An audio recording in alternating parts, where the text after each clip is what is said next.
এখন গাঁৱত ৰাজুৱে তাৰ পত্নীৰ সৈতে বাস কৰিছিল। তাৰ খেতিত এজোপা গছ আছিল আৰু সেই গছজোপাতেই এজনী চোৰেল আছিল। চোৰেলজনীৰ ভয়তেই ৰাজুৱে সেই টুকুৰাটোত খেতিয়েই কৰা নাছিল। এদিন ৰাতি বহুত জোৰত বতাহ বৰষুণ আহিছিল আৰু তেতিয়া ৰাজু আৰু তাৰ বন্ধুজন বাহিৰৰ পুলত বহি দুয়োজনে কথা পাতি আছিল। আৰে ভাই, হঠাৎ ইমান ডাঙৰ বতাহ বৰষুণ আহিছে। অলপ আগলৈকেতো বতৰটো ঠিকেই আছিল। বতৰৰ যে মহিমা ধৰিবই নোৱাৰি দেই। হয় দে, এতিয়া যে বহুত জোৰত বৰষুণ দিব। ব'ল আমি সোনকালে ঘৰলৈ যাওঁগৈ, নহ'লে ঘৰত চিন্তা কৰিব নহয়। সেইদিনা ৰাতি বতাহ বৰষুণৰ বাবে সেই গছজোপাৰ এটা ডাঙৰ ডাল ভাঙি ৰাস্তাৰ মাজতেই পৰিল, যাৰ ফলত গাঁৱৰ মানুহবোৰ অহা যোৱা কৰাত বৰ অসুবিধা হৈছিল। তাৰ পাছত গাঁৱৰ মানুহবোৰ গৈ সেই গছজোপাৰ ডালটোৰ কাষতেই ৰ'লগৈ। তাৰ পাছত তাৰে এজনে ক'লে, এই ডালটোচোন ৰাস্তাৰ মাজতেই পৰিল। আমি এতিয়া ইফালে সিফালে অহা যোৱা কৰাত বৰ অসুবিধা হ'বচোন। তেতিয়াই তাত ৰৈ থকা আন এজন মানুহে ক'লে, মইতো কৈছোঁ এই ডালটো কাটি আমি আঁতৰাই দিওঁ, তেতিয়াহে আমি এইফালেদি অহা যোৱা কৰিব পাৰিম।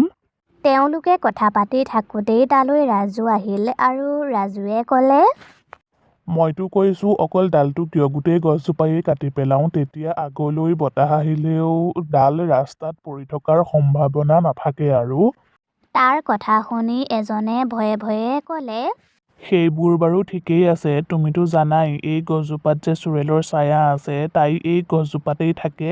এই গছজোপা কাটি পেলালে তাইৰ জানো খং নুঠিব? তুমিও যে কথা কিছুমান কোৱা আৰু। এই গছজোপায়ে যদি নাথাকে তেতিয়াহ'লে চোৰেলজনীনো ক'ত থাকিব? তোমালোকে সেইবোৰ চিন্তা কৰিব নালাগে। পথাৰখনো মোৰ আৰু গছজোপাও মোৰ, গতিকে তোমালোকে কাটাৰ ব্যৱস্থা কৰা, বাকীবোৰ মই চম্ভালি ল'ম। ৰাজুৰ কথা মতেই গাঁৱৰ মানুহবোৰে সেই গছজোপা কাটি পেলালে। ৰাজুৱে মনতে খুব ভাল পাইছিল তাৰ খেতিৰ পৰা যে সেই গছজোপা আঁতৰ হ'ল। তাৰ পাছত সি ঘৰলৈ গৈ তাৰ পত্নীক সি কথাবোৰ ক'লে, আপুনি তেনে কৰিব নালাগিছিল, গছজোপা চোৰেলজনীৰ ঘৰ আছিল। তুমি মূৰ্খ মানুহৰ নিচিনা কিয় কথা কৈছা? তুমি নাজানা নেকি সেই মাটিখিনি যে কিমান দামৰ? চোৰেলজনী থকাৰ কাৰণে সেই মাটিখিনি কোনেও কিনিবলৈ নাহে। কিন্তু এতিয়া আৰু একো চিন্তা নাই, আমি মাটিখিনি বিক্ৰী কৰি লাখপতি হৈ যাম, লাখপতি। ৰাজুৰ কথা শুনি মিনতীয়ে একো নকলে, চুপচাপ ৰৈ থাকিলে। ৰাতি চোৰেলজনী গছজোপাৰ ওচৰলৈ আহিছিল। ইহঁতে তাৰমানে মোৰ গছজোপা কাটি পেলালে, মোৰ ঘৰটো ভাঙি চিঙি পেলোৱাৰ বাবে মই গাঁৱৰ মানুহবোৰক শুধাই নেৰোঁ। কথাখিনি কৈ চোৰেলজনী নাইকিয়া হৈ থাকিল। পিছদিনা পিন্টুৱে ৰাজুক লগ কৰিলে আৰু ক'লে, ৰাজু ককাইদেউ, আপোনাৰ বুদ্ধিক কিন্তু মানিবলগীয়া দেই। আপুনি এক গুলিত দুই চিকাৰ কৰিলে। গাঁৱৰ মানুহবোৰৰ হতুৱাই আপুনি গছজোপাও কটোৱালে আৰু আপুনি আপোনাৰ মাটিখিনিও বচালে। দুয়োজনে মিলি খুব কথা পাতিলে আৰু কথা পাতি হোৱাৰ পাছত দুয়োজন ঘৰাঘৰি গুচি গ'ল। কিন্তু কিছুদিনৰ পাছত চিন্টুৰ বেমাৰ হ'ল। তাৰ খুব মূৰৰ বিষ হৈছিল আৰু দুয়োটা চকু ৰঙা হৈ গৈছিল। আৰু তেতিয়াই তাৰ ঘৰত গাঁৱৰ মানুহবোৰ একগোট হৈছিল। কোনোবাই মোক সহায় কৰা, মোক বচোৱা। মূৰৰ বিষত মোৰ মূৰটো ফাটি যায় চিটি যায় কৰা যেন লাগিছে। কোনোবাই ৰাজু ককাইদেউক মাতাচোন, তেওঁক মোৰ ঘৰলৈ মাতা। চিন্টুৰ কথা মতেই গাঁৱৰ মানুহবোৰে ৰাজুক তাৰ ঘৰৰ পৰা মাতি আনিলেগৈ। ৰাজুক দেখাৰ লগে লগে চিন্টুৱে কান্দিবলৈ ধৰিলে। ৰাজু ককাইদেউ, মোক সোনকালে হস্পিতাললৈ লৈ ব'লা। মোৰ দুয়োটা চকু আৰু মূৰটো খুব বিষাইছে। হস্পিতাললৈ নগ'লে মই এতিয়া ঘৰতে মৰি থাকিম। নাই চিন্টু, তই তেনেকৈ নকবি, তই ধৈৰ্য ধৰ। আমি তোক এতিয়াই হস্পিতাললৈ লৈ যাম। সকলোৱে মিলি চিন্টুক হস্পিতাললৈ লৈ গ'ল আৰু চিন্টুক ডক্তৰে চোৱাৰ পাছত ক'লে, আচলতে এওঁৰ এটা ডাঙৰ বেমাৰ হৈছে, কিন্তু এই বেমাৰটো ইমান সোনকালে বিয়পি নাযায়। কিন্তু এওঁৰ কেনেকৈ হ'ল সেই কথাটোহে মই ধৰিব পৰা নাই। ডক্তৰ ছাৰ, এই বেমাৰটোৰ চিকিৎসা নাই নেকি? কি কৰিম এতিয়া আমি? এই বেমাৰটোৰ চিকিৎসা ইয়াত নহ'ব, তোমালোকে সোনকালে এওঁক চহৰৰ হস্পিতাললৈ লৈ যোৱা। মই এটা কথা বুজি পোৱা নাই, এই বেমাৰটো ইমান সোনকালে এওঁৰ দেহত কেনেকৈ বিয়পিল? কিছু সময়ৰ পাছতেই চিন্তুৰ মৃত্যু হ'ল আৰু তাৰ দুয়োটা চকুৰ পৰা ক'লা ক'লা পানী ওলাইছিল। আৰে ডক্টৰ ছাৰ, এয়া কি? চিন্তুৰ চকুৰ পৰা ক'লা ক'লা পানী কি ওলাইছে এইবোৰ? এইটো বেমাৰ, এইটো দেহৰ যিখিনি ঠাই পাইছেগৈ সকলোবোৰ খাই পেলাইছে। গাঁৱততো আজিলৈকে এইটো বেমাৰ কাৰোৰেই হোৱা নাই, তেতিয়াহ'লে এওঁৰ কেনেকৈ হ'ল বাৰু?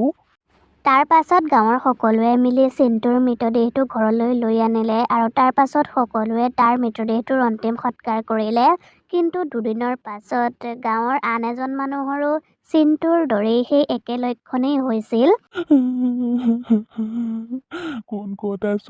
সোনকালে মোক হস্পিতাললৈ লৈ ব'ল। মোৰ চকু দুটা আৰু মূৰটো ইমান বিষাইছে, মই সহ্য কৰিব পৰা নাই। লৈ ব'ল সোনকালে মোক, নহ'লে মই এতিয়া মৰি থাকিম। গাঁৱৰ মানুহবোৰে কিবা কৰাৰ আগতেই সেই মানুহজনৰো মৃত্যু হ'ল। তাৰ পাছত তেওঁলোকে মানুহজনৰো অন্তিম সৎকাৰ কৰিলে আৰু সেইদিনা ৰাতি চোৰেলজনী গাঁৱলৈ আহিলে আৰু খুব হাঁহিলে। এই সৰু যাদুটোতেই তহঁতে ভয় খাই গলি। গাঁৱত এতিয়ালৈকে দুজনহে মৰিছে, আগলৈ আৰু কি হয় চাই থাক। তহঁতে মোৰ ঘৰটো ভাঙি পেলাইছিলি নহয়, গতিকে এতিয়া এই গাঁওখন মই শ্মশান বনাই পেলাম। তেনেকৈয়ে গাঁওখনত ৰহস্যময়ী বেমাৰটোত মানুহ মৰি থাকিবলৈ ল'লে আৰু সেই কথাটোৰ বাবে গাঁৱৰ মানুহবোৰ বৰ চিন্তাত পৰিছিল। তেনেকৈয়ে এদিন গাঁৱৰ মানুহবোৰ একগোট হৈ কথা পাতিলে।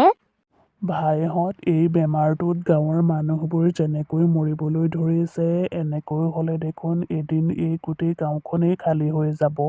আমি কিন্তু কিবা এটা কৰিব লাগিব দেই।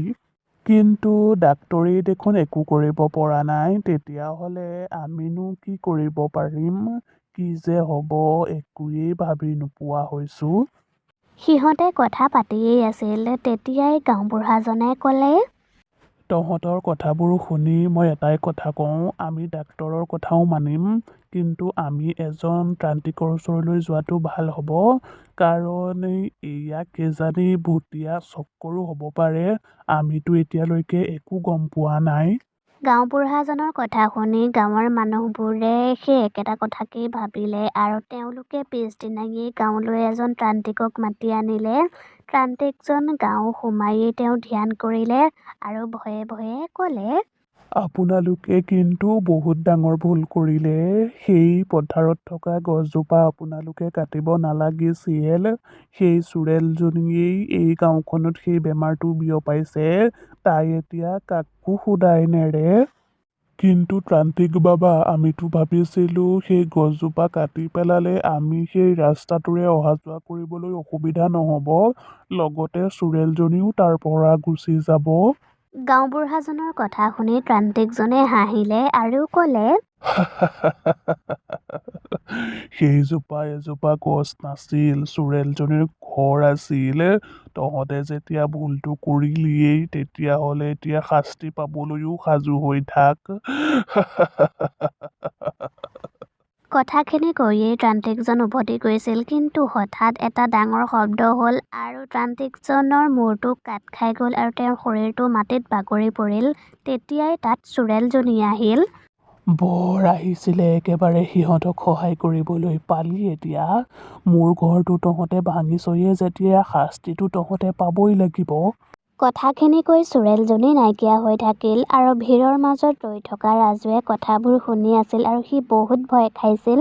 তাৰ পাছত সি ঘৰলৈ গ'ল আৰু মিনতীক কথাবোৰ ক'লে, মই আপোনাক কোৱা নাছিলোঁ গছজোপা কাটিব নালাগিছিল, কাৰণ গছজোপায়েইতো চোৰেলজনীৰ ঘৰ আছিল। যি হ'বলগীয়া আছিল হৈ গ'ল। মিনতী, তুমিয়ে এতিয়া কিবা এটা কৰা, এইবাৰ মোৰ পাল। মোৰ মৰিবলৈ মন নাই মিনতী। ৰাজুৱে মিনতীক কথাখিনি কৈয়েই আছিল, কিন্তু তেতিয়াই ৰাজুৰ দুয়োটা চকু ৰঙা হৈ গ'ল আৰু তাৰ চকুৰ পৰা ক'লা ক'লা পানী ওলাইছিল আৰু সি অচেতন হৈ মাটিত বাগৰি পৰিল। সেইবোৰ দেখি মিনতীয়ে ক'লে, মই থকালৈকে আপোনাৰ একো নহয়, মই যিকোনো উপায়েৰে হ'লেও আপোনাক মই বচামেই। কথাখিনি কৈয়ে মিনতী ঘৰৰ পৰা ওলাই চিধাই সেই গছজোপাৰ ওচৰলৈ গ'ল। যিজোপা গছত চোৰেলজনী আছিল তালৈ গৈ মিনতীয়ে চোৰেলজনীক মাতিলে। মিনতীৰ মাত শুনি চোৰেলজনী তাইৰ সন্মুখলৈ আহিল। তেতিয়াহ'লে তইহে আহি মোক মাতি আছ? মোলৈ তোৰ হ'বলা ভয় লগা নাই? যেতিয়া মোৰ স্বামীৰ বিপদ হয় তেতিয়া মই একোলৈকে ভয় নকৰোঁ। মই মোৰ সেন্দুৰখন বচাবলৈ মই যিকোনো কাম কৰিব পাৰোঁ। তেওঁলোকে ভুল কৰিছে হয়, কিন্তু ইমান ডাঙৰ শাস্তি তেওঁলোকক কেতিয়াও দিব নালাগে। মই তেওঁলোকক এই গছজোপা কাটিবলৈ মানাও কৰিছিলোঁ। মিনতীৰ কথাখিনি শুনি চোৰেলজনীৰ খং ঠাণ্ডা হ'ল আৰু তাই মিনতীক ক'লে, তই ঠিকেই কৈছ।